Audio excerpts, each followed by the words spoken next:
Thank you, Brother John. All right. Hey, How see, you doing?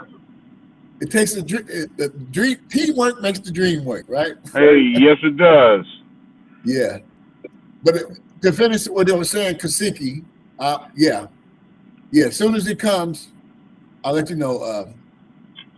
Yeah, and you can do a cash app, or what did you say? Like you said, cash app. And I'll send you a signed copy as soon as the books come.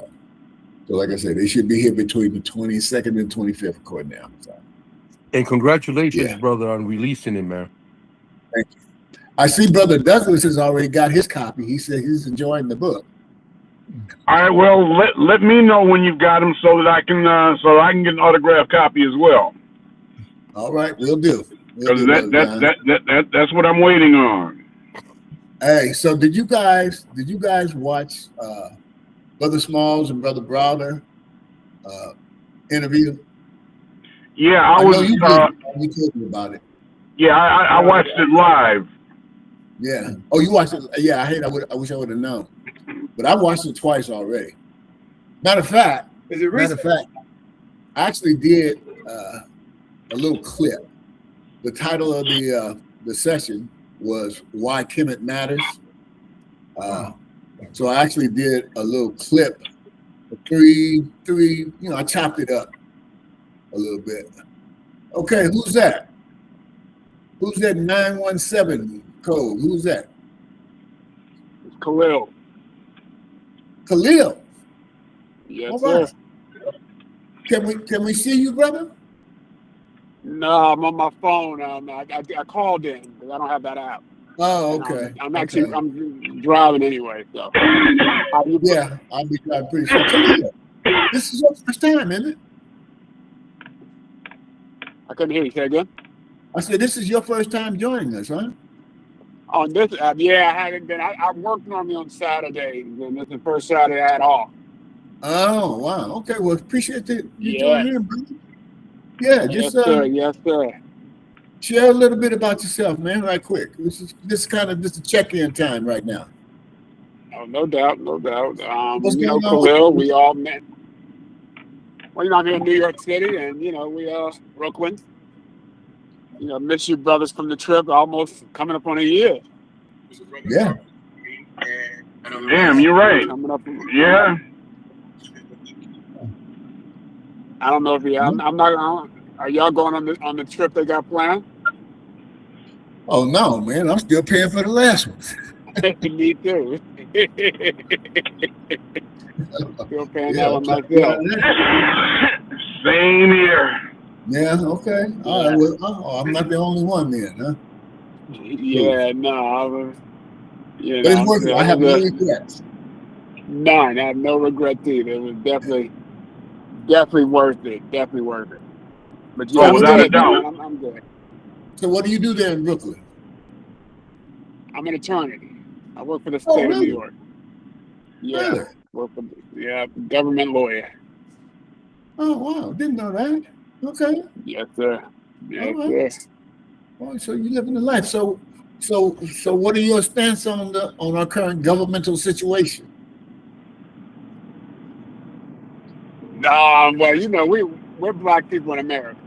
Yeah. So we always have to look at it with the Pan-African viewpoint, with our history, in mind. So the rules are always slightly different for us. Absolutely. Absolutely. So it's almost like, what's his name? Green spook who sat by the door. Oh, yeah. By the door? Yeah. Yeah, we have to be in that mindset. Yeah. Yeah. Because if you're not in that mindset, then you tend to drink the Kool-Aid. Yeah, for sure. There's are you guys familiar with the modern day town crier? It's a young African brother on the continent. Yeah, he's on TikTok. I guess he's on Facebook too. I guess he's on all the social media. But the modern day town crier, look him up. It's the young brother who'll be schooling his focus. I don't know, I guess he's a teacher. I haven't really heard his background. But he comes on with Wisdom is the principal thing. So pay attention. Let me teach you something. And he did a thing this morning talking about Africa and the Britain and how Britain was able to colonize Africa because somehow, the British convinced Africans to join their army with promises of this, that, and the other. And that's how they actually colonized. I don't know, like I said, I'm just listening to him, don't know. I know that happened. I know there were Africans in the, joined in the British armies and whatnot that fought against us. It's a sad reality, in fact. But it's the same crap that's going on to this very day. But anyway, that's enough on that. Ray, do you want to check in, man? What's going on with you, brother? Hotel brothers. Yeah, I'm just pretty much last week I had a couple of homegoing services to attend to, but as far as what's going on with, I'm still trying to promote my brand, and also I went to a parent workshop and I'm in the Rialto School District the other day, and I'm still trying to push, trying to get more parents involved in their children.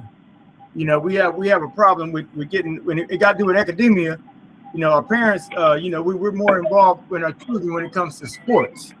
Any sports, we go there. We're going to any academia. We don't tend to support our children in that. I've noticed that at the wars that with King Ray, he get his wars. But now it's a whole lot of say Latinos. They're dominating the whole area, but it's not too many African Americans there. But like it's still ongoing. It's ongoing fights. To get us all on one of the same page. One of the ladies working for the school district. Name is Ariane Belagan. And she come to find out she's married to her husband is a Nigerian, right? And all these years, that's the first person I found that she went to God. She go to Africa periodically. And she made a statement at the end. She said her daughter, which is by the Nigerian, her and my Nigerian guy. She said that now she consider herself, she's a real African American, right? And the sister, she don't consider herself African American. She identifies as Black. I'm like, oh wow, and I couldn't understand that. Now she's a doctor, and she considers herself as Black, but her daughter is African American because her father is Nigerian, and that's deal. We're still fighting that divide and conquer thing, If you guys go on my page, there's a video that I posted that was done in, I guess, in the 60s. And it's this brother, professional brother, talking about that very thing. He was admitting that he himself, he said he referred to other Black people as those people. He didn't consider himself a part of the other people, the welfare mothers, the hardworking. He was in the middle class, and so, but he had an awakening and came to realize that these are my people. They're not those people. These are my people. And so it's an interesting little video, man. If you guys can go on my page and pull it up, check it out. It's an interesting little thing. Brother John. Wait, I ain't done. Oh, you ain't done? Oh, go ahead, brother. No. That's just some of the things, some of the personal things. Like I got two grandsons over there that's in the U.S. Navy. So they're over there, and I'm paying close attention to that. They're young. When I say young, I'm saying one of them 18, the other one is 20, and one of them 19 and 20. So I'm paying. What's that? They're in the Navy. Navy, yeah. One of them is on. And I think I mentioned that the other day. So I'm closely paying attention to what's going on over there with that. What boat is he on? One of them is on the Tripoli, and the other one's on the Ford. One's on carrier, both on carrier, but one of them is amphibious. They drop the Marines off. That's the one I'm really concerned about. You know, Right. we got to get a little bit closer to anything else. You know, to drop them off if it goes that direction. Yeah. Oh man. Yeah. Are they in the Strait of Hormuz? Well, right now, well, you know, it's a blackout on where they at right now, you know, because they can't, you know, like, but I know what, no, the Ford, I think they still in the Red Sea somewhere. I don't think they made it around there yet, but when they started that embargo, who knows where they at now, you know? Yeah. It's like, you know, they might need everybody over there, you know. But anyway, that's another thing I'm paying attention to, you know. Right. All right, I leave it to the brother Dan. Well, hey, gentlemen, hey, for me, it's been a great week. But I mean, for me, a great week is pretty much every week because that's just the way I've decided to live my life. You know, I do the best I can with what I've got. I go out, you know, I do, like I told you, I'm a social worker, so I, you know, working with my clients, and I don't allow that to stress me out. I don't get caught up in their anxiety or their feelings, and I just you know, I try to give them direction. So, John, I wanted Yeah. to comment on that colonized thing. You know, Okay, hold on a minute, Kasiki. Don't forget your thought. Which John are you talking to, Kasiki? No, you're talking to me. But yeah, Okay. let John finish his check-in, man. Oh, Yes. I'm pretty much done, man. Okay. You know, one thing, when we get back around to it, you know, the thing with Anthony Browder and Professor Small, you know, let's make sure to talk about that. Absolutely. All right. I'll show the little 3-minute clip I made. Professor Small's talking about why Kemet matters. I broke it up. It's a little 3-minute clip of it. Anyway, go ahead, Kasiki. Check in, brother. Well, family, I just, you know, my experience, one thing that I had to learn in order to decolonize myself, and it's not easy, and it's a constant process. Yeah. It's like I said before, in this country, you have to be black on purpose and with purpose. Otherwise, you're just one of them. You know what I'm saying? So yes, I did. One of the things that I had to learn to do was to learn to process things through my mind, not through somebody else's mind. I think a lot of black and brown people do that. It's been my experience. I mean, most black and brown people that I've met in my whole life in this country are really white people with black and brown skin. You know what I'm saying? So in order for me to do that, I had to learn to process things for myself. When I went to Africa, the Europeans didn't colonize Africa. That's their version of the story. What they did is they corrupted the government of these countries in Africa because they were never able to really take over. The culture's too deep. It's been in existence for too long for you to turn it over in a couple hundred years. You know what I'm saying? So Africa was never colonized. The governments were colonized, and then the resources were stolen and are still being stolen today. You know what I'm saying? So that's how I see it. And the other thing that I'm going to always talk about when I meet with you brothers is how important it is to self-identify. And in order for me to do that, I had to change my name. My name used to be Luis. That's a white name, Louis in English, right? Right. But in order for me to continue, you know, my effort, because it's an effort, is an ongoing effort to decolonize, I changed my name. Now I'm farther away from that. It's like, to me, every time that somebody says God bless you in English or in Spanish, right, you're supporting white supremacy and promoting it. You see what I'm saying? So you have to get to a state of mind where you understand that everything that has to do with Europeans is probably not good for us. I would say, in my estimation, right? But it has to be a process of understanding, continually to uplift each other, right? All the time, because we have a habit of chopping each other down You see it in sports when you have the black and brown sportscasters, how they talk about black and brown athletes all the time. You know what I'm saying? So we just have to be conscious of what we say and what we do.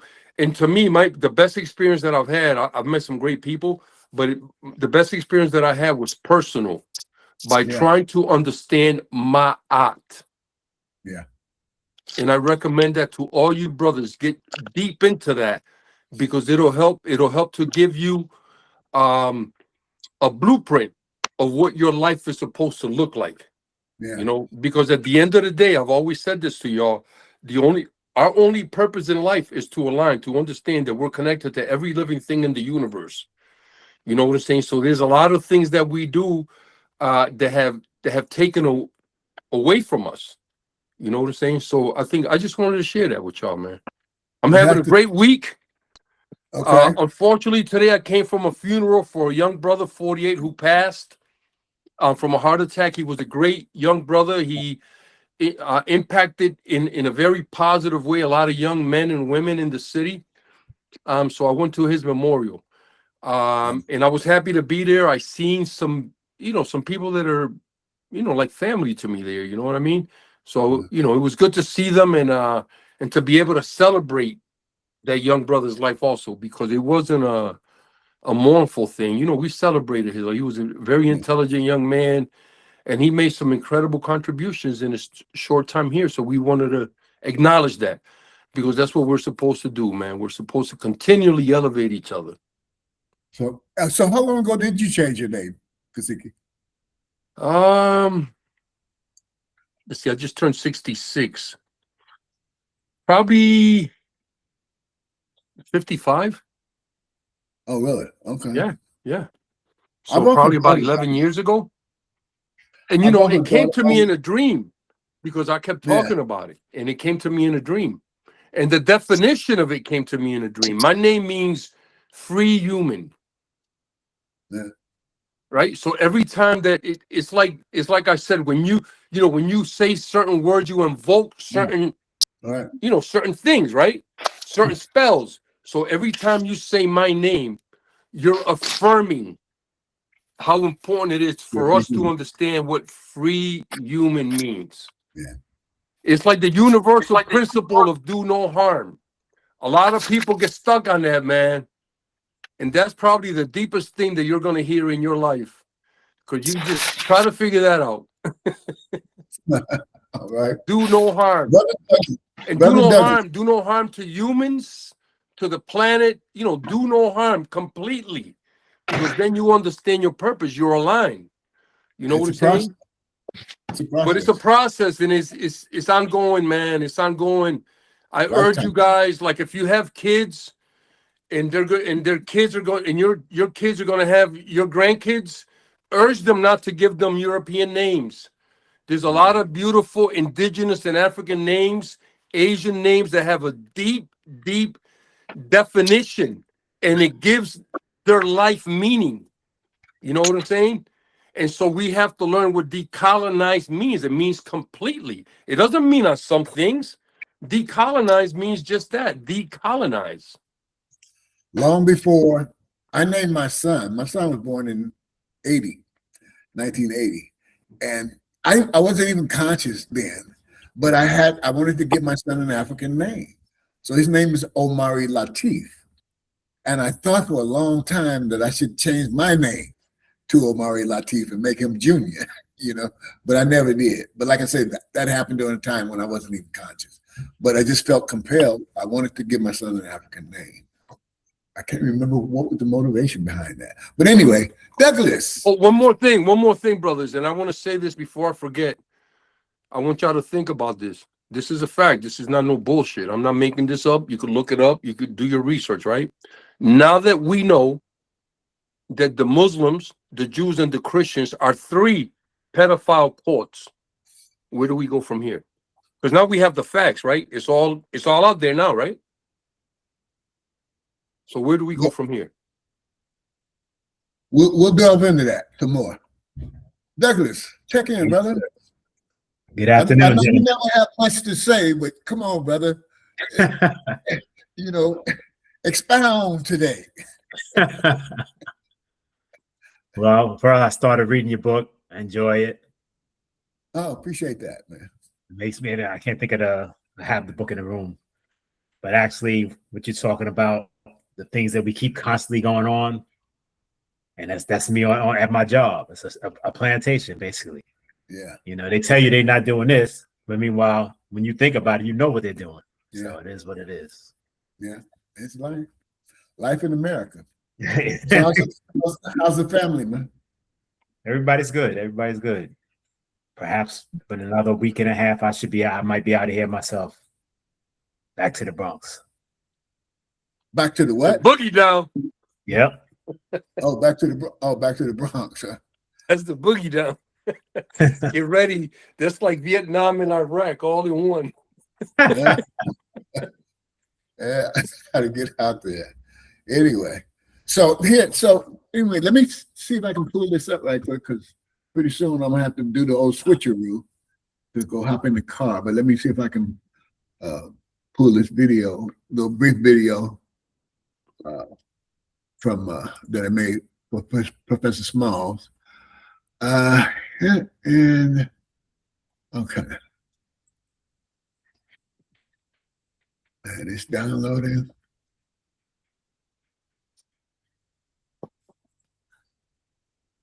Okay. Anyway, anything else going on with anybody? I mean, who's that? Yes. I went to see Professor Small a couple of weeks ago at a spiritual thing in New York. And then the next day he called me and he told me he wants to come to Connecticut. So we're making arrangements to bring him to Connecticut. And if anybody's close by, I hope that y'all come down and support, you know? All right, that's the thing. That's the thought. I'll be in the Bronx, so that's Yeah. probably like You're closer. You're even 7.5 closer now, Douglas. Yeah. Okay. How long it takes to get to where you are, to the Bronx? 20 From minutes? the Bronx to my house is probably about an hour and a half, an hour and 45 minutes. Okay. Yeah, it's not too bad. And so that's like that's the big deal for Let me. us know. That's the big deal. No, I know absolutely nothing about Connecticut, but what part of Connecticut are you in, Kasiki? I live in central Connecticut. I live in Hartford. Okay. Yeah. And it's, I mean, when your mind is open, everybody's.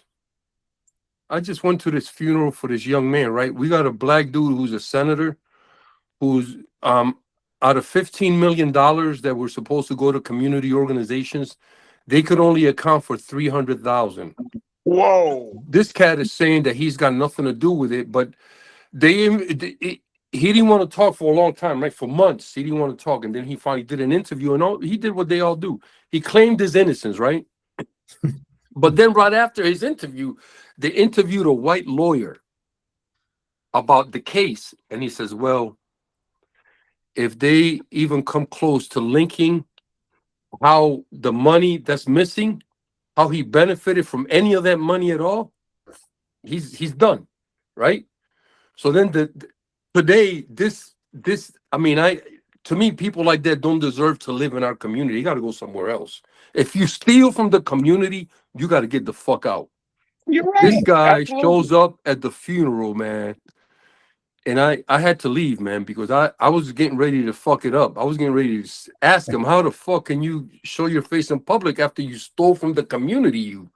Wow. And I just had to, man, literally, man, bite my lip until it bled. And as I was walking out, man, because and that's the kind of shit that we have that I believe that if you're an elected official and you steal public funds, you got to leave that town, man. You got to move. How the hell do you account for over $14.5 million? And check this out. He was messing around with, he left his wife, who's a judge, a very attractive and intelligent woman, and he left her for this, this beautiful young woman. You know what I'm saying? But the funny part about it is that her family, the women in her family, are known to be like extra beautiful, super attractive women that are known for just playing every fucking man that walks in front of them. You're done. So this cat got played. Now he lost his status. You know, we all look bad because every time one of our politicians goes down, the whole black and brown community, you know, we're all terrible. You know what I'm saying? And then what happened was the money was stolen from an agency that served several hundred members of our community, children and families with, you know, therapeutic services, counseling, whatever. Right. They shut that fucking agency down almost from one day to the next. And this motherfucker is going around telling everybody he's innocent. And I keep posting on Facebook about it. Every time his name comes up, I ask, where's the money? You know, Really, I don't see it. I'd be following you, brother. no, because man, I don't play that shit. And when I see him in public, I call him out. And motherfucker, they don't listen. I'm not a tough guy, but they know they don't want to try me. They know how I am. Yeah. I don't put a lot of people in their place. You know what I'm saying? For being stupid. Because I don't like no bullies. I don't like none of that, man. You know. But Again, yeah, that's the kind of shit, and I believe we just have to call it out. We have to call these people out, and we can't let them slide, man. We can't let them slide because those days are over. That's why we're in the Great Awakening. That's why we're everything is being revealed to us. Now is our opportunity to respond to all this craziness. You know, yeah. I'm still listen, before I die, I would love to see Donald Trump and all his minions go to jail. That's that's basic for me. You know what I'm saying? I want Trump to die in prison. Yeah. Well, you know, if he gets time for sedition or some shit like that, and he will die in prison.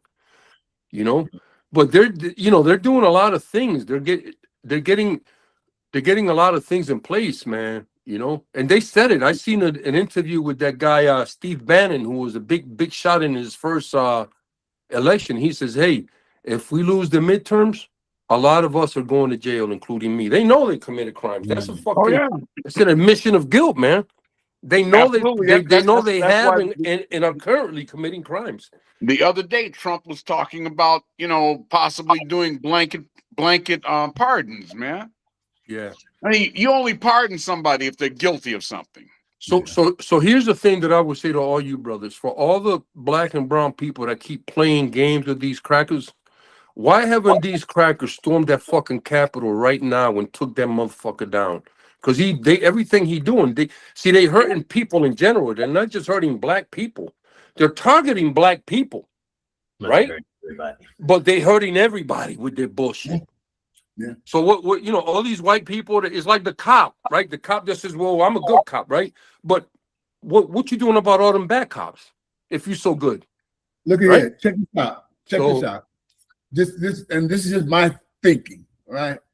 But I'm thoroughly 150% convinced that it's just those certain people. There are certain people in power, right, who are actually in power. I can't prove it, but it's just something I believe in the depths of my being, man, that they don't give a shit about black, white, brown. I don't care.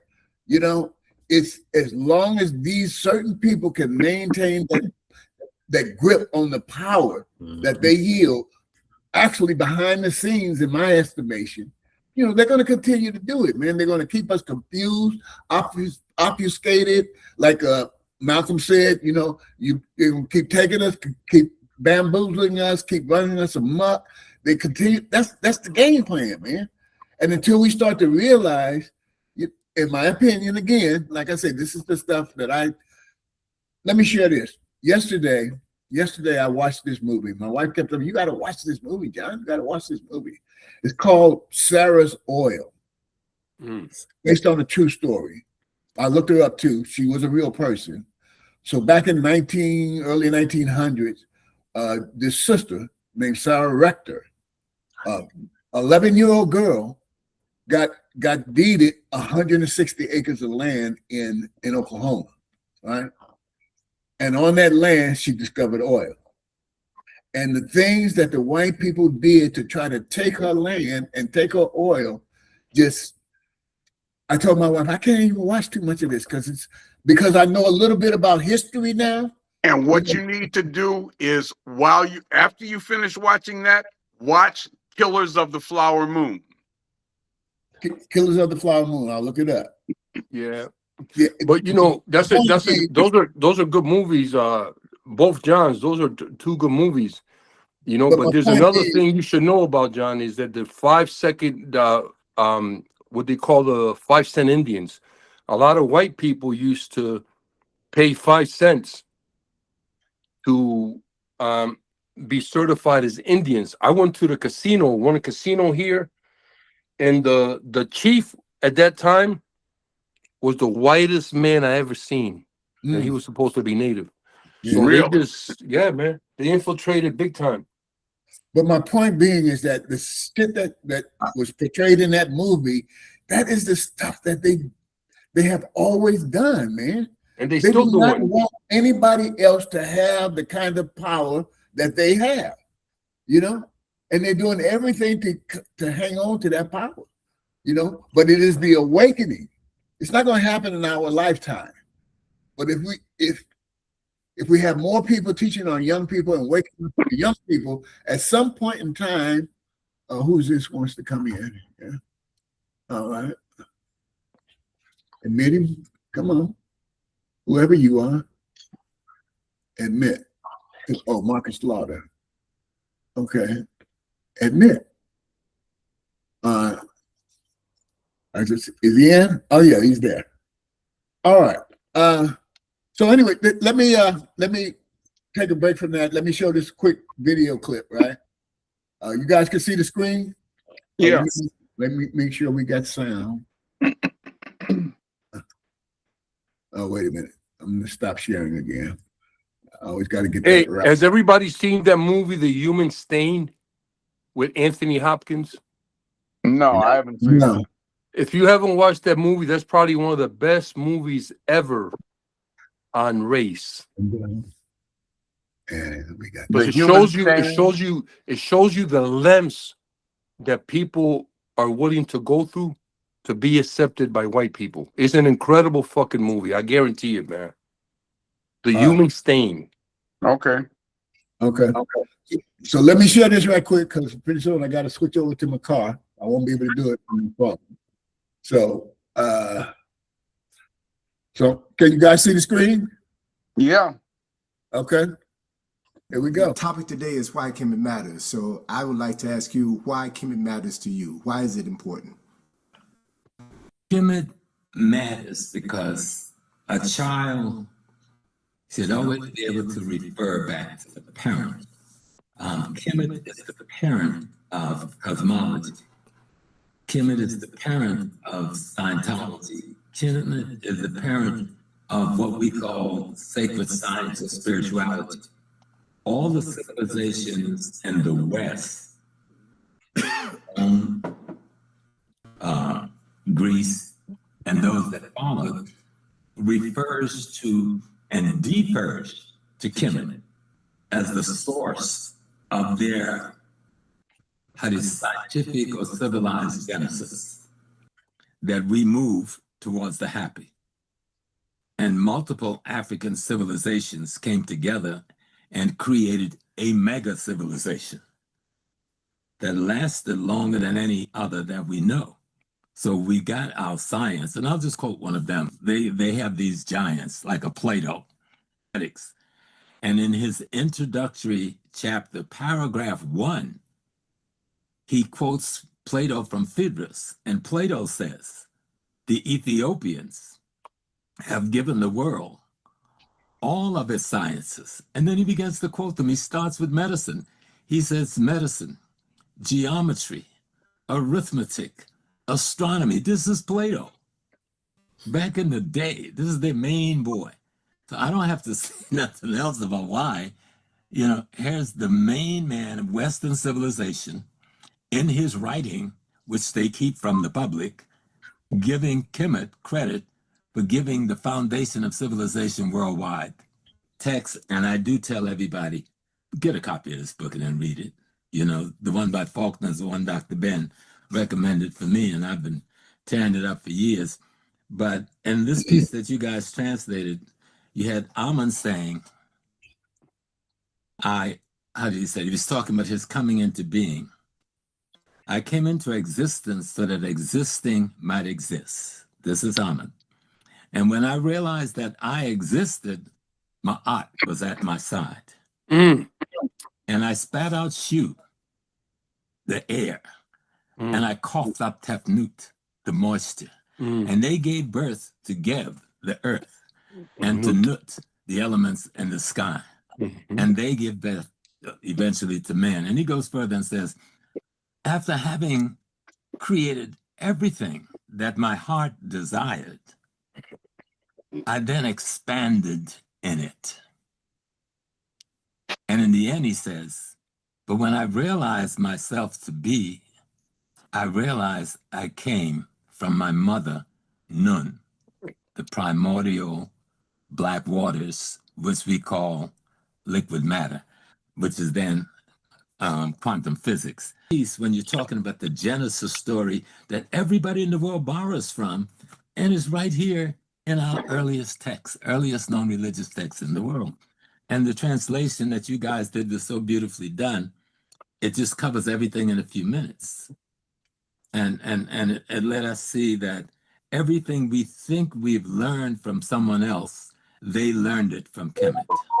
And that's why Kemet matters.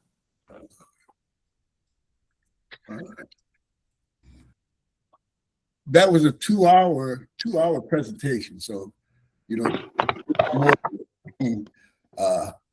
but yeah, that was, I just thought I would share that little piece of it if you guys didn't see it. I would encourage you to check it out. That was amazing. Yeah. But Yeah, before it was great. It was great. Yeah. Before we go on, I see another brother has checked in, Brother Marcus. Are you on your phone or can we see you? You're on mute. Yes, sir. I'm on my phone. Okay. How y'all doing? Yeah, I Good, just brother. Peace, Marcus. I just finished up with an early appointment, and I was like, let me check and see if they still on and everything, so I can join. So it's good to see all of y'all. Yeah, Appreciate you being here, brother. absolutely. So we normally, when we start, we have a little check-in. So since you're just not getting here, brother, check in. What's going on? How you living? How's your world? What's happening with you? I'm doing well. You know, it's things going on, of course, but you know, you got to go through it to get to it. So I'm just trying to keep my head down and get through it. You know, but yeah, so I'm in Dallas. You know, there was a March of Dimes walk. My fraternity brothers and I signed up to go and support this March of Dimes walk today. And the weather changed from a high about 85 degrees to sunny yesterday to about 45 degrees with cold rain. Wow. And so, oh, wow. Yeah, and then there was some thunder and lightning. So the walk got canceled. So we ended up going to breakfast together, just kind of hanging out. So yeah, but I mean, things are good. You in Dallas, so that's what Preston is, right? Yes, sir. He's in North Dallas. He's in North Dallas. Yeah. I actually tried to call him this morning because he used to make all the meetings. And we haven't heard from him for a couple of months now. Just wondering if everything's okay with him. Yeah, I haven't talked to him recently, but I can try to hit him up again too. Yeah. Yeah. Tell me, to keep checking in with us, man.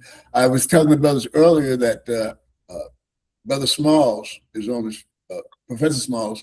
He had a friend of his had a stroke, so he was going to join us this morning, but he said he would, might still check in with us before it's all over. Yes, sir. Yes, sir. So anyway, yeah. So we just this is your first time, I believe, right? No, it's not. It's my third. It's not? My third time. Yeah. So basically, we just come together to fellowship. There's no real topic, the conversation is just, whatever we feel we need to talk about, we talk about it, right? Right. So there's no set thing, but hopefully at the end of it all, when it's all said and done, that we each leave a little more informed, a little more secure in ourselves, and it's fellowship, man. It's just about brothers meeting because we don't stick together enough. And so if we can just, if we can turn this thing to where, you're doing stuff in Dallas one day and maybe we can, maybe at some point some of us can come to Dallas or doing something in California, just something, a way of connecting, man. We never know what the possibilities are, right? From something as simple as this. We never know what the possibilities are. So we just keep doing it and we let the ancestors and we let the universe, let it do what it do with what we're doing. That makes sense? Yes, sir. Yes, sir. Absolutely. Okay. I say, all right, yeah. So anyway, any hot You topics? know, I would recommend based on the conversation, it's Khalil again. I would just encourage us to reread Francis Quest Wells ISIS paper.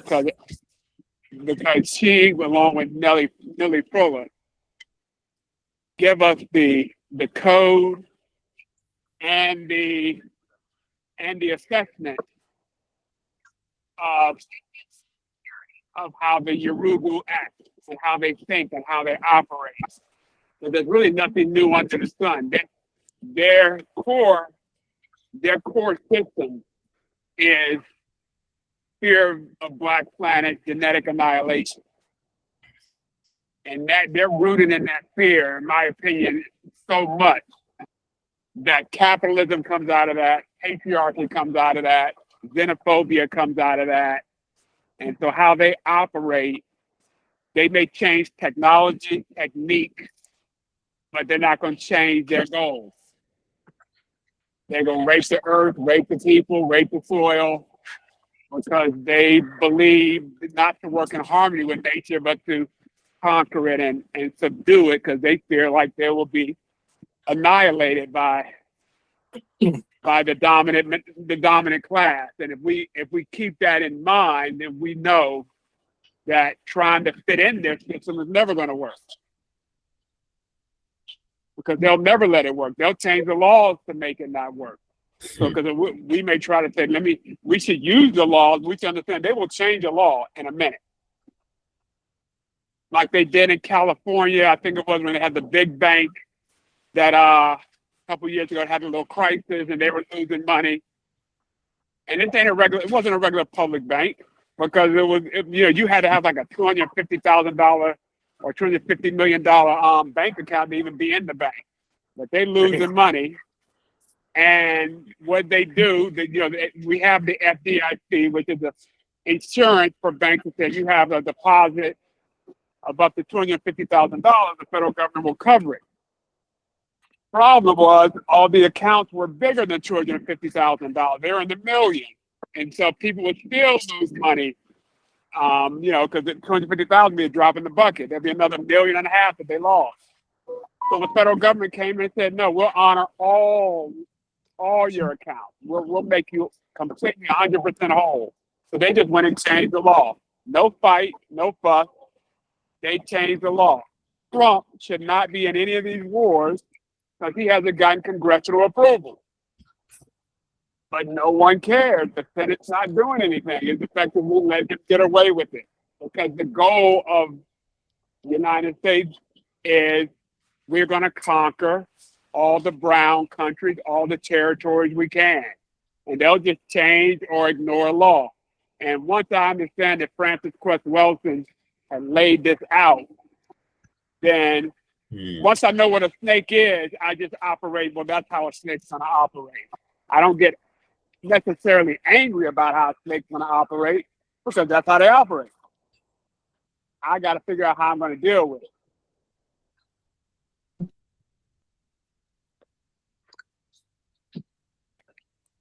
Yeah, yeah, brother.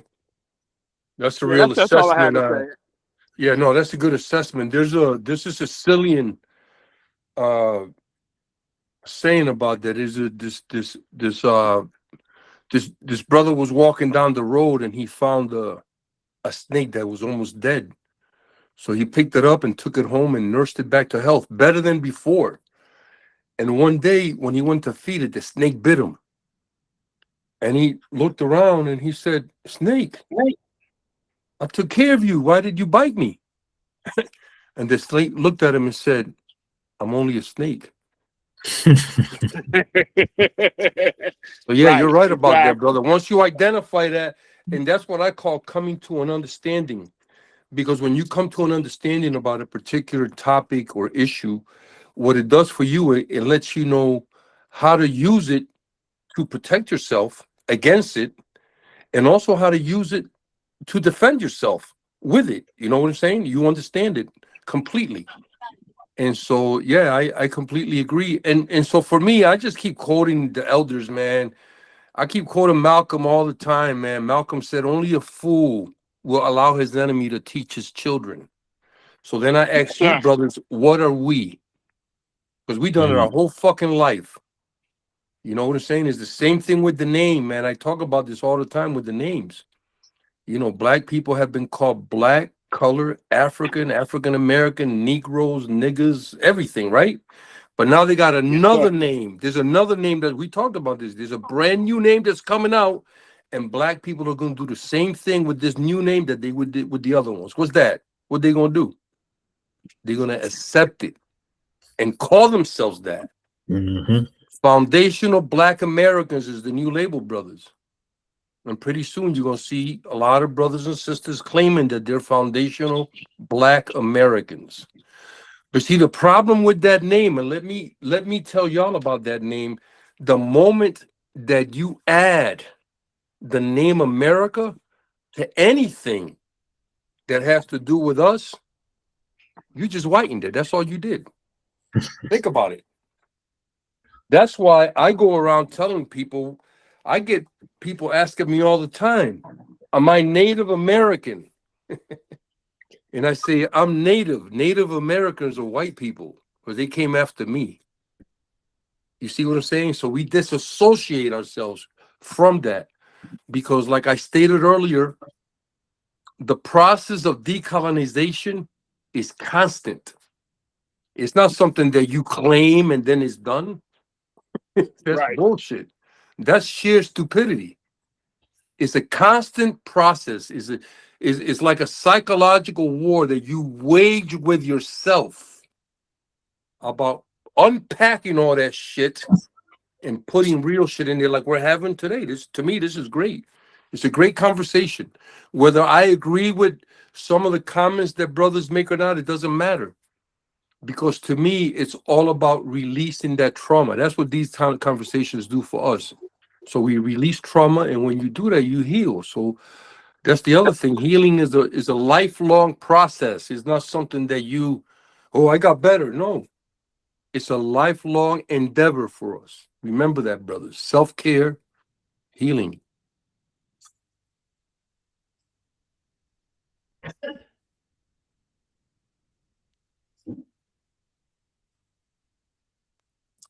And before I forget, Ray, man, say hi to King for me, bro. That's the man. Yes.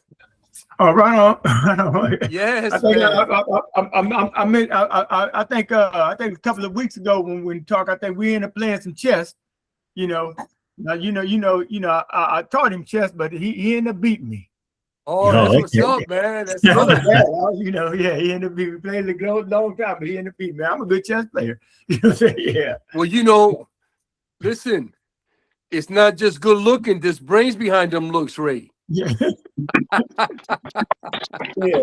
Hey, brother, I agree with you wholeheartedly on this process. It's a process on getting rid of the European mindset, because just like even that rocket that went to the moon, the name of it was Artemis.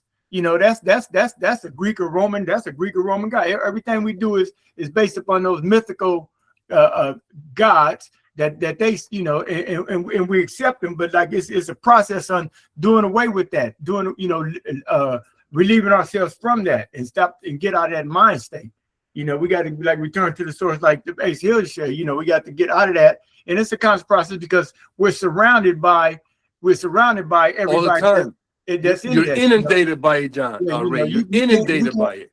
Like I said, like I tell you, like last week I went to 2 services, homegoing services, and both of them is like, if you don't do this, you're not gonna see them in the pair. It's all Christian based.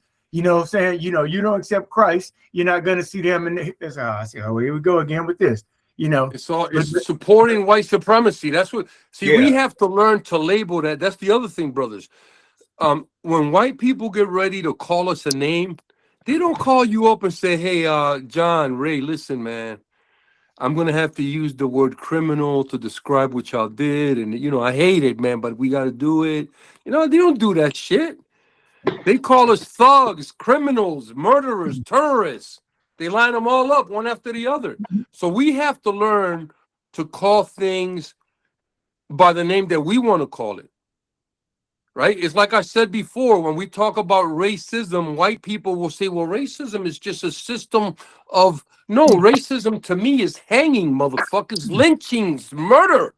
Okay, that's been my experience with racism, not that bullshit. So once again, we have to learn to label things based on our experience, not on what the fuck, because they telling us what to call it. Have you heard the Jews call themselves settlers? To me, that's the most fucking hilarious thing. They're like there's some kind of benign motherfuckers that went somewhere. You know what I'm saying? We're settlers. How about terrorists? How about invaders? You know what I'm saying? How about honest to goodness white supremacists? How about that? You know what I'm saying? See, they call themselves these benign terms. And then when it comes to us, they got these fucking horrific terms that they want to call us all the time. And we're kind of okay with it. I'm like, what the fuck is this, man? You know, I'm telling you, I don't even go out anymore, man. I hate going out to see how much, you know, our people have really been conditioned, man, to just hate on each other, you know? We can't. It's awesome, man. It's awful to see that, man, you know? What's the old African saying about the hunters, the hunters and the lions, and because the lions don't have the spears, the hunters tell the history. Or, oh yeah, no. As long as the hunter tells the story, the lion's always gonna be the victim. Yeah. Right. But it's the same thing what they say about history. You know, history is written by the victor. You don't get no history from the people who were conquered. No. You know what I'm saying? And this is why this is another thing that I would mention. I mentioned this, I think, a couple of weeks ago. I was going to the Y regularly, right? When something happened at our gym, something we couldn't use it for a couple of weeks. So I started going to the Y, and there was a young black man that worked in the gym. And they had a little thing on the door, and every day he had a saying on it, a quote, an inspirational quote. And every fucking day I went in there, it was a white person. So I said to him, and I said, hey, man, you don't know any black people that you can draw inspiration from? And he looked at me like dumbfounded. And he was like, he put his hands up like this. And I said, hey, how about Muhammad Ali, bro? He said, service to others is the rent that you pay while you're here on earth. How about Nelson Mandela? I never lose. I either win or learn. And I went on, right? And after that, man, the young brother had inspirational sayings by black people. You understand? Right. Because that's the other thing. I don't look for white people for inspiration in anything that they do. I get a lot of black people that are mad at me when I say that white people cannot claim that they're the best at anything in this country because we never really had a chance to show what we could do. There's always been some kind of limit or constraint or restraint. You know, and I'm lucid about that. You understand? So you can't tell me that Babe Ruth, who now we find out is black, right, was the best player, or Ty Cobb, a fucking racist. You know who they had to give that title to? Ernie Banks. They couldn't hide it anymore, man. The greatest baseball player, bro. You know what I'm saying? They had to accept that. And you know, we had to play in separate leagues. A lot of things. You know what I'm saying? So I don't like to mince words and play games. You know what I'm saying? If motherfuckers are acting racist, then that's what we gotta call them, and we gotta call them out. And when our people are cooning, we gotta call them out too, because now some of the biggest issues that we have are not from white people. It's our own people. These politicians and these fucking pastors, man. These preachers, they keep stealing the resources that are supposed to come into the community. Somehow or other, it ends up to their benefit, not to the community. You know what I mean? So yeah, it's a lot of crazy shit going on, but now everything's being revealed. And brothers, your job is to just keep putting shit out, man. Just keep putting information out. You know what I'm saying? Keep putting information out. Young people are going to put it into action. Watch them do it, man. You know? Hey, I think I'm thinking about running for president, man. Since I have you run divided attention. That's right. I just wanted to see if y'all was listening. I see everybody else. Y'all was listening. We're listening because you spit it out there, buddy. Yes, sir. Yes, sir, man. Yeah. Hey, man, I'm so happy to be in y'all company, man. Thank you very much. Thank you very much. But you're right, though, to show you the power of words and the media. If you look at even current events, if someone in Israel dies, if just one person dies, they'll show you his picture, give you his name, they'll personalize the story because they know personal stories carry more than numbers and statistics. But if it's an Iranian or even a Palestinian, they may just give you the number. They'll say 100 people were killed or 20,000 were killed. But they won't show you the pictures necessarily. They won't give you the name.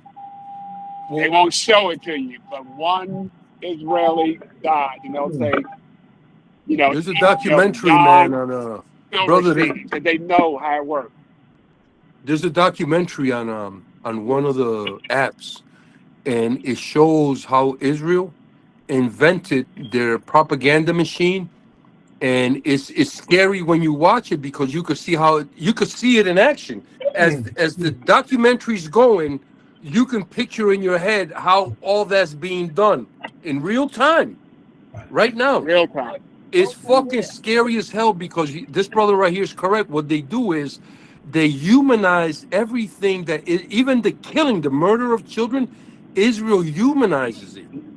They make it seem like it was absolutely necessary and it was to the benefit of the United States and Israel and the rest of the world. They always say that in that order, right? And then any little thing that any country, not just the Palestinians, any little thing that any country says about them, now you're anti-Semitic. But the problem with that term is that now they're being bombarded by the fact that in order for you to be Semitic, you actually have to be African.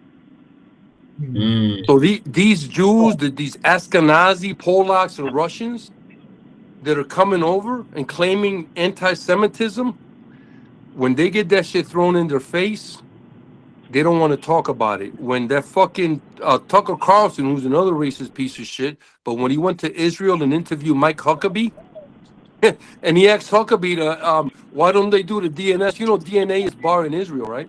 That's right. That's right. DNA testing is barred in Israel. It's against the law. You can't do it because they automatically disqualify you from being a Jew. Exactly. Right. Yeah, that's right. That's right. These motherfuckers just lie right to our face. And we have accepted things, we have accepted it like children. And you talk about the plantation.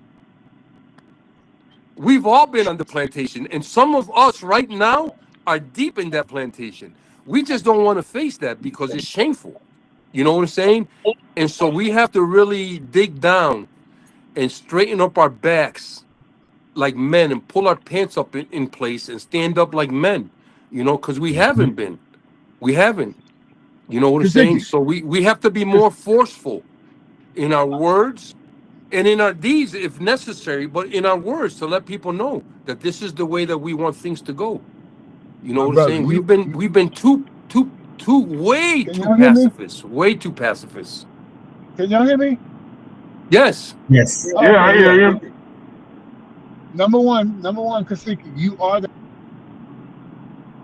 force. You live what you speak. All right, that's apparent.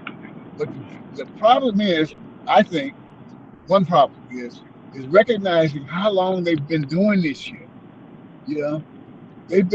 We have become so. What is what Reverend Shot, the metaphysical Morpheus? We've been captured, corralled, and cornered in this system, man. There's no way for us to really divest ourselves from it because we're so caught up in it.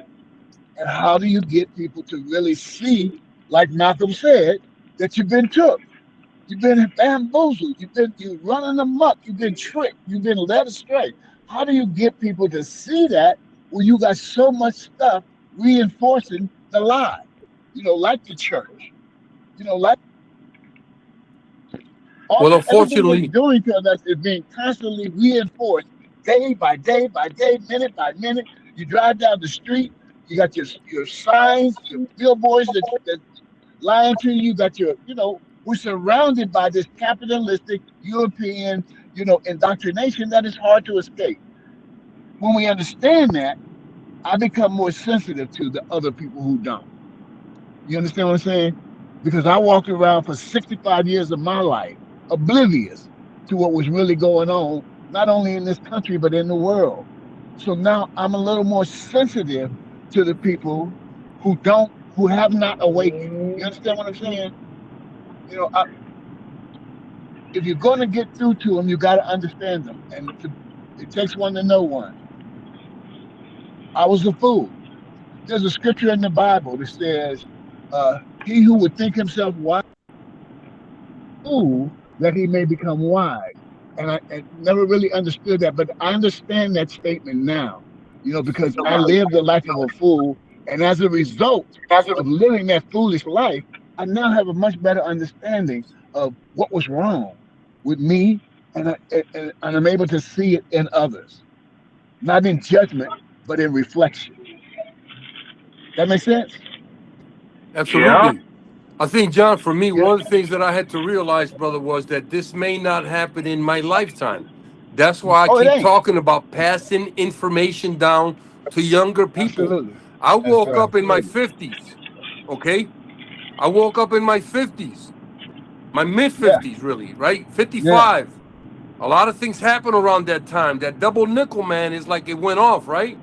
But Yeah. man, I say to myself, man, if I was like this when I was 25, I say the same shit. I would be a cacique of a large community, Yeah. right? Yeah. So Yeah. I understand that, but I also understand that I'm living for my kids and my grandkids now, right? Yeah. And not just for them, but for their generations. So if my sons can wake up before I did, even in their 40s, Yeah. and my grandkids wake up in their 30s, you see how that process works? That's Yeah. exactly what white people are afraid of with the ISIS papers. By I was 2050, the majority of people in this country will look like me, okay? Brown skin like me. By 3,000, the majority of the world will look like us. They're gonna be bred out. They can slow it down, but for that not to happen, they will have to literally kill billions of us. Billions of us. Well, you can't put that Okay, past. because it's a natural it's nature. Nature doesn't make mistakes. You understand? When a volcano erupts and it kills 100,000 people, that wasn't a mistake. That just happened. You know what I'm saying? And it's the same way. That's why when Frances wrote them papers, she was immediately fired by a black man Yeah. But again, because it caused so much Yeah, fuss Howard in the white University, right? community because she said out loud what they already knew, but were afraid to speak about publicly. Right? Even people like Tim Wise, you never heard him talk about that. Hey, when Jimmy the Greek told Oh yeah, was interviewed, and whoever he was talking to, he told him about black people can't swim. how black athletes had been bred by the slave masters. They got rid of him immediately. He said Jimmy, you got to go, man. Oh, passed it already. He said black people can't swim. Jimmy got fucked up. You never heard from him again. No, well, but he said that the slave masters had bred the slaves to be strong, and white folks, ABC had to cut ties with him. Yeah, because he said what they already knew. Absolutely. Not what they were afraid to say out loud. No, when but they knew. hey, because you're out here telling the truth. You're out here telling the truth. You got to go. Because you can't tell the truth. Have y'all ever watched that documentary on slave breeding? I got a No. movie that was given to me by one of my elders, right? And so this white man comes to buy slaves from a breeder. So he takes them to a stall, a horse stall, right? They have them, several of them, right? And in there, they got a black man with a chain around his neck, big, strong, all big, strong motherfuckers, right? And they throw women in there at them, and they got to impregnate them. It could be their mother, their sister, their grandmother, their cousin, a stranger. It don't matter, right? But he noticed. He said to him, and the white man that was selling had red hair. So the dude that was buying said to him, "Hey, I noticed that a lot of them have red hair." They were all his kids. And remember when I said to y'all that during slavery, white women kill more blacks than anybody. Yeah, and they absolutely. killed children. They killed children, but it was their husband's children with a black woman. Yeah. And today, brothers, once again, 90% of teachers in America are white women. Them motherfuckers went from killing us to teaching us. And then we go, let's keep going around to that circle. What did I say Malcolm said? Only a fool allows his enemy to teach his children. You see that? That's why when Professor Small says, when you know your history, there is no mystery. Right. And see, when you know all these things, they can't fool you with their bullshit. You know what I'm saying? Don't like That's the thing with knowing your history, with learning your history. Your eyes open wide, man, and it's just like. But I don't think it's going to happen in our lifetime, Big John. No, I don't think we're going to said see that. the changes that you and I and everybody else is talking about. We're seeing the beginning of them now. The fact that we're having these conversations, man, you know what I'm saying? And a lot of us are having them in public. I used to have a fucking do a TV show, and I used to talk about it on TV. And most of the people that called and complained and were angry were black and brown people. Wow. I was talking about the same shit that I'm talking about here, about white women killing and what Malcolm said, and you know, because people were not used to that. Look, indoctrination, brainwashing, programming, all this shit is real, man, and that's what's happened. You know, we've been like you say, hoodwinked, bamboozled, led astray, run amok, brainwashed, programmed, conditioned. Do you know? Does everybody know what syncretism is? What was the word? Syncretism. Syncretism was the practice that black people used when they came from Africa here, right? The Africans, what they used to do is, in order to continue to practice their African religions, they gave the African god Christian names. And then they forgot about that, and they completely transferred to Christianity. But in the beginning, they used to use Christianity to hide their spirituality. Wait a minute, I missed some of that because I was trying to do something. What did you say? I said that they used to use Christianity to hide their African spirituality. But they forgot that, and then they completely converted to Christianity. Can I say something on the subject of Christianity? To change gears just a little bit. As some of you know, I was a Christian for 32 years, right? You know, sang in the choir, praise and worship leader, Bible study teacher, on the streets preaching, telling people you need Jesus. And to break away from that, to suddenly realize that it was all, for lack of a better word, bullshit. That it was totally fabricated, stolen, twisted, repackaged, and sold back to us. And that we gobbled it up, like, you know, to realize the thing about this whole God thing, right? right? For me, as I think about in my new awakening, in the thoughts of a newly awakened mind, when I think about this whole concept of God, it just doesn't make any sense. How do people get so, I shouldn't say how do people, because I was one of them, but it just boggles my mind to realize that people are still grasping this lie. It's too fair, John. Too This, fair. yeah, it's just insane. I mean, if you take time to just think about this whole concept of God, who's supposedly omniscient and omnipresent and everywhere at once. I heard one pastor say, God is in the past and in the future and in the present, all at the same time. He's coexisting. All this shit they sold us, man, was just. When do people wait? But initially, it was through fear. Yeah, it happened through fear, Big John. But what is it now? Why? Because the you trauma. got so many purveyors. The ancestors felt in the 17 and 1800s. Oh, go ahead. You have so many purveyors, so many perpetrators, so many teachers of the lie, that it's hard to break free from it. In television, in radio, everything comes back to this. Oh man, what's going on? My wife about to tear up my car. well, John, black people are the masters. You hear what I'm saying, though? Yeah, but initially it happened through fear, brother.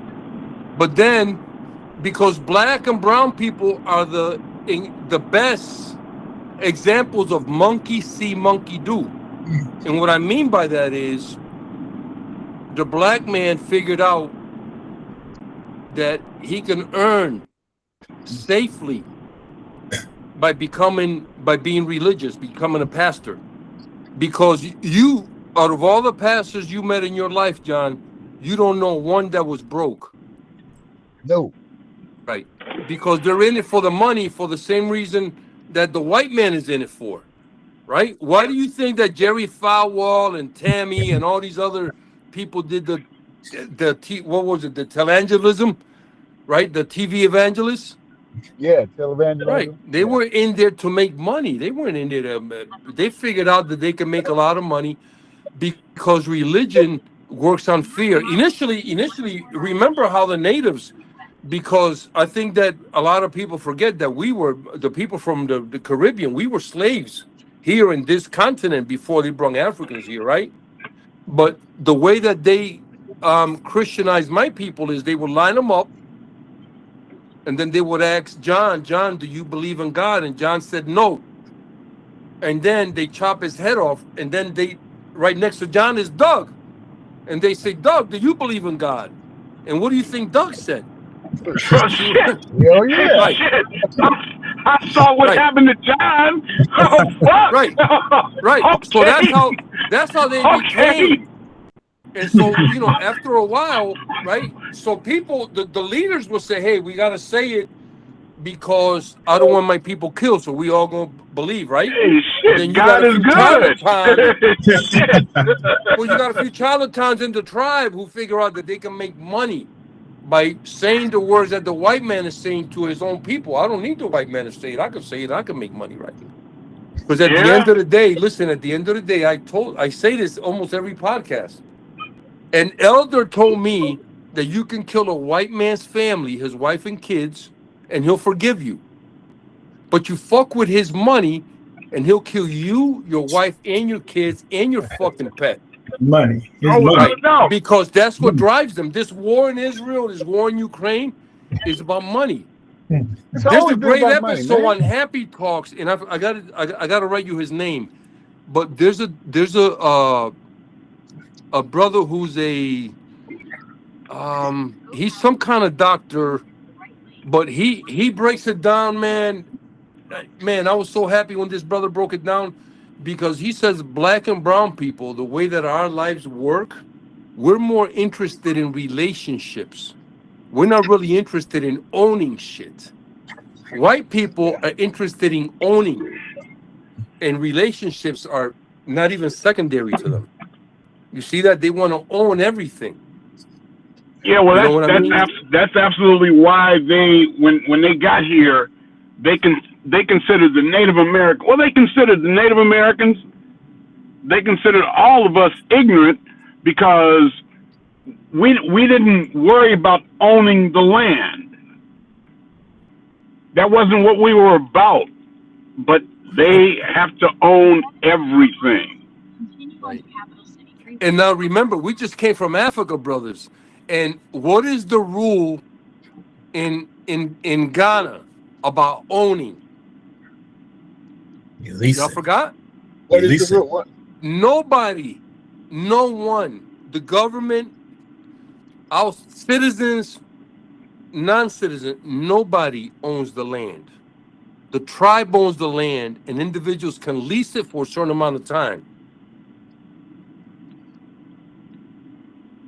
But the simple fact that I mean, government, if the government comes to the tribe and says, we want to build here, and the tribe says no, the government has to put on an educational campaign to convince the tribe on why allowing them to build on their land is good for the tribe, is good for the country, and is good for the world. You just don't get to build because I'm the government. And if at the end of that campaign, the tribe still says no, that's it.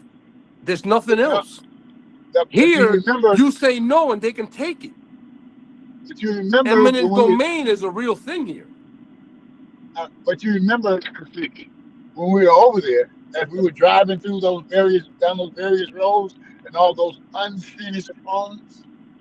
Yes. You know, that people, you know, ran out of money. You know, did they own the land? I thought they owned the land. They just ran out of money to build the building. Right.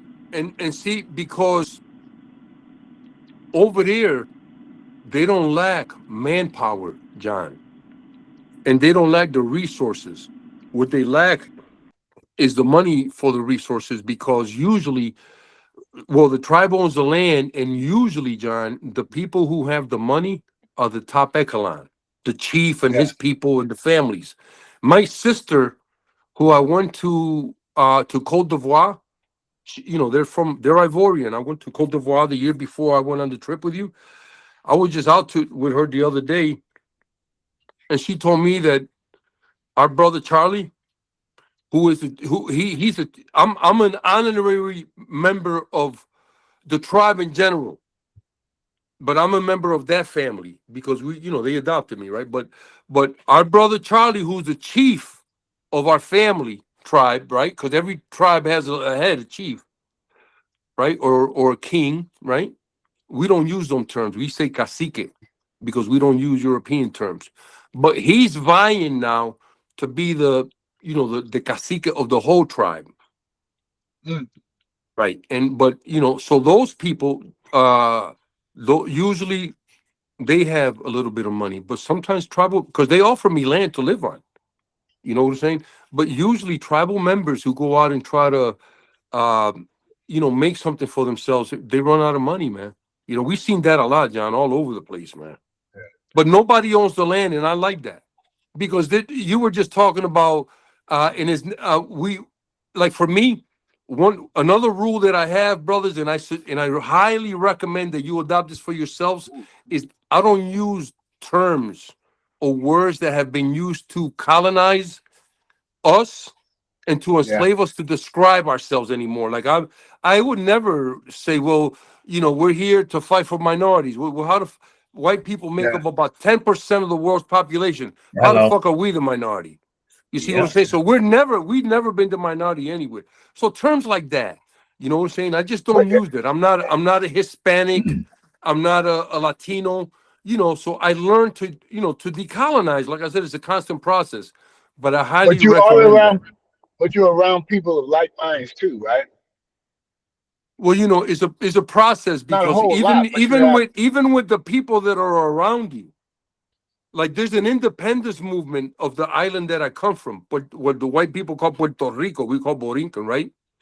And they're very, very mad at me, to the point where they won't communicate with me, because I keep reminding them that you cannot have independence and Jesus in the same sentence, because Jesus is the one that got us there. You know what I'm saying? And they have a problem with that. You know what I mean? So, you know, colonization is a real thing, and you can see it manifested in people in many different ways. You just have to be on the lookout, and you have to literally discipline yourself to remind yourself of who you are and what you represent. Like I created a tribe, right? What is the first thing that black and brown people ask me about my tribe, brothers? Can somebody guess?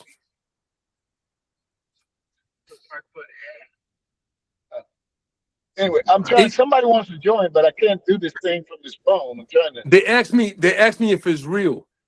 Oh, okay. You see what I'm saying? Because unless a white man stamps it, then it can't be real. Mm. You see what I'm saying?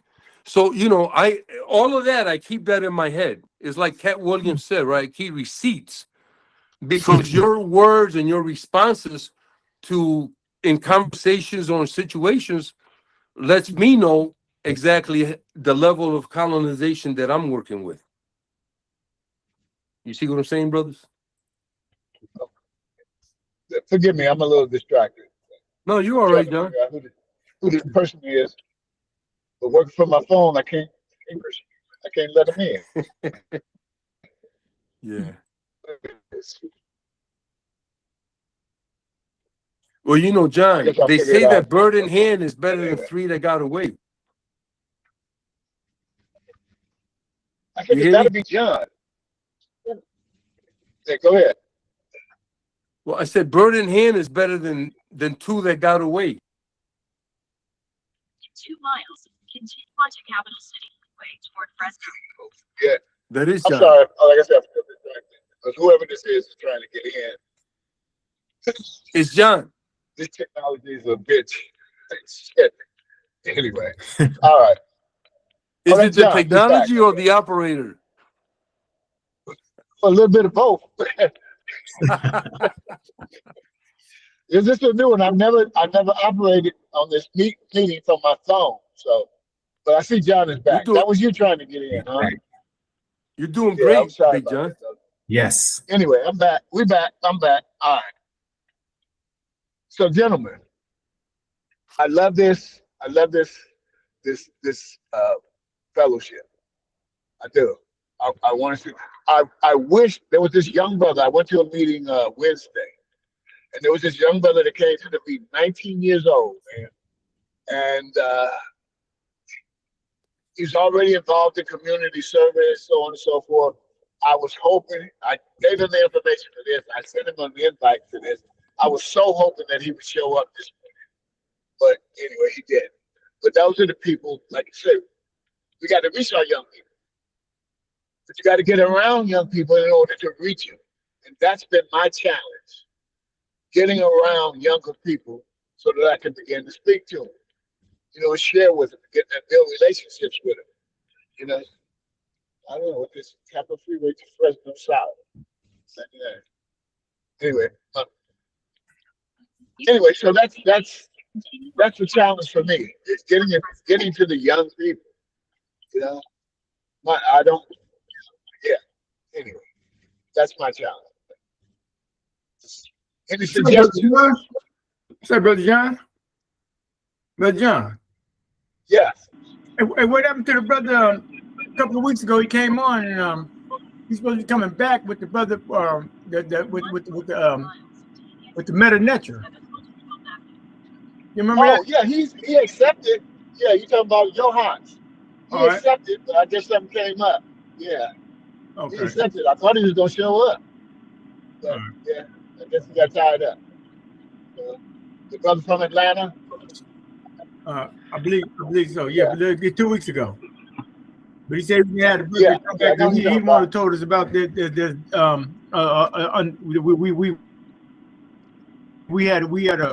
We thought it said know thyself was on every was on temple. He said no, it doesn't say that anyway. But he said he's gonna have a brother actually write the Meta Nature will come on this week. I was just asking you, have you heard anything about that? That's all. I actually invited I sent an invite to Infudishi. Oh, Brother Small said he would talk to him and try to get him to come. I'm gonna try to All get right. some more people, some of these scholars on. Uh, I'm gonna keep writing them. I'm gonna keep sending them out, man, and eventually, we'll get some more. We've had the Reverend Doc Shop. We've had Sheikh Kua. We've had Manu Appin, Professor Manu Appin. We've had Professor Smalls. So I'm just hoping to get more of these elders and scholars, and not even just elders, people in the know. So I'm reaching out. But people are busy. But I'm still. Eventually, you send out 1,000 requests, you might get 2 or 3 that might respond, right? And John, you had me, And, John. yeah, we got. Yeah, forgive me, sir. We Come must on, man. we must not Yeah, forget you. man. I'm Yeah, having a good absolutely, time, brother. man. I'm Oh happy to man, be in your presence, brothers. Thank you. one of these Thank you. days, though, Yes. one of these days, it's going to turn into something a little larger. Because the more people, because it's unity, man. It's about volume. It's not about tooting not for the purpose of say, oh, look what I did. I got all these people together. That's never about that for me, man. It's about us connecting. It's about us connecting to more people. It's not about what John is doing, what John has started. It's not about that for me, man. I really have a genuine desire to connect with more people who hopefully will take what we do and talk about and then share it in their communities. Did you let them know that we have snacks? Yeah. Yeah, wouldn't that be nice? Wouldn't that be nice? Yeah. Matter of fact, the one I went to Wednesday, they had so much fried chicken left over because even though we did have a nice turnout, there's about 20 of us there. But he bought like 3 things of chicken, man, and fried chicken, and we had plenty left. I was able to bring some home. We all were actually, yeah. So it's a pretty good meat, man. Uh, yeah.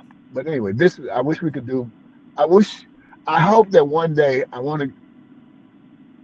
My plan is, if my money get right, I want to go to Chicago uh, in June for the opening of the Obama Presidential Center. Y'all heard about that? Yeah, I heard about it, but I didn't know it was opening. Yeah. And that's going to be in June. June, I believe that 19th. Because I was looking at my airfare stuff. Trying Okay. to see how much it would cost.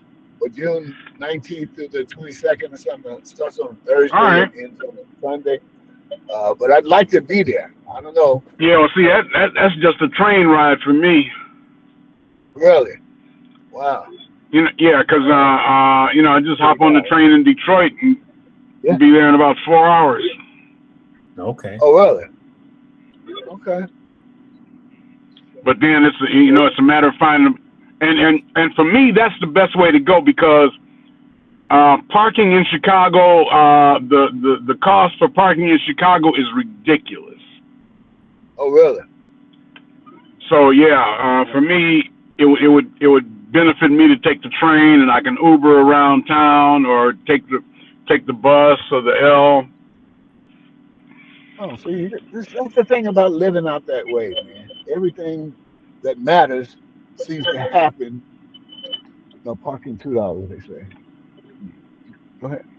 You can't go that way, I think. I don't know. I'm sorry, we're Yeah, but trying to see, park now. you're in California, right? Yeah. And California feeds the nation, man. I mean, you've got the 3rd largest economy in the world? Yeah. So I hear. I don't know. Is that a fact? I don't know, Hey, man. Hold on just for a minute. I'm trying to get my wife directed here on this. I think you should have went in back there. Yeah, so just turn around and go to pay the $2. Okay. I'm sorry about that, fellas. We're here at Sacramento City College, getting ready to go in and holler at Brother Browder. Anthony Browder. All right. Okay. Yeah. Yeah. So Go back in that way. Okay. All right. How many married folk we got out there? Hey, I'm married. But now, Nah, I'm married. so my wife. I don't want to piss my wife off Yeah, because I'm, they took. I'm married too. Guys, I passed out. I passed out a couple of weeks, right? So back in last in the shower. I don't know if I told y'all about it. no. It ended up in No, the you didn't. hospital for like, yeah, I passed out in the shower. Oh man. Ended up in the hospital for 27 hours. And come to find, when you pass out and the doctor get wind of it, they're going to notify the DMV. And the DMV, I got a letter from the DMV that my license was suspended. Oh wow! All right. Yeah. Oh damn, brother. Yeah. So my wife has to drive me. For how long? Yeah, for how long? They told me 30 days, Okay. but I have to go. I have to Okay. jump through some hoops. No, that's what the doctor said. But with the DMV, I just sent in the forms yesterday to my doctor. My doctor has to fill out all these forms, and then that had to go back to DMV, and that had to be a process. So, I'm not going to get it back until DMV approves me.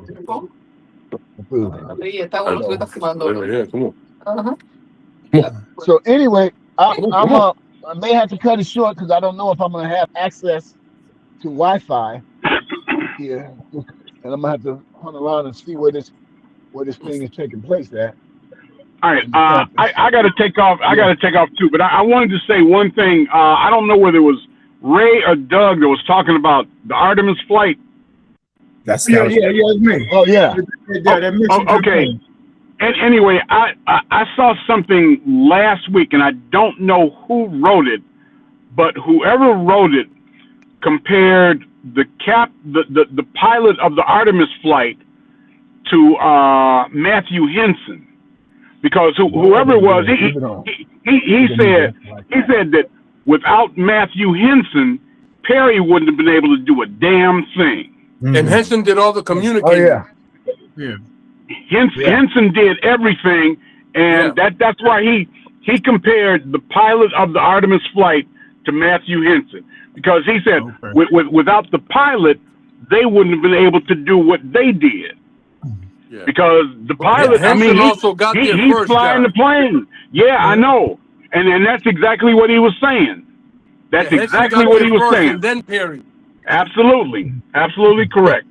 But look, I got my wife right here next to me, and I'm going to show y'all how to stay out of trouble. Okay? I heard somebody say, "Who's married?" and I heard some responses. I'm going to give you the proper response. Y'all ready? Happily married. Hey. All right. That's the only way. I'm gonna tell you something. If I go to church and I hang out with some of the brothers there and don't have on a pink shirt, they'll say, "Oh, you came to church by yourself today, didn't you?" Because my wife's in the AKAs, all right, and so they dog me about wearing a whole lot of pink. Okay. All right, gentlemen, all right. I gotta go, so I'll see you in a couple of weeks. Anthony, hey, and you recorded this again, right, John? I hope it continues recording. Yeah. All right. Yeah, I just got it. Good to see you. All right, talk to you in a couple of weeks. All right, family. Y'all have a great day. Big John, thanks again, man. Yeah. All right, my brother. Peace out. Douglas, peace, bro. All right. All right. Everybody be well. All right.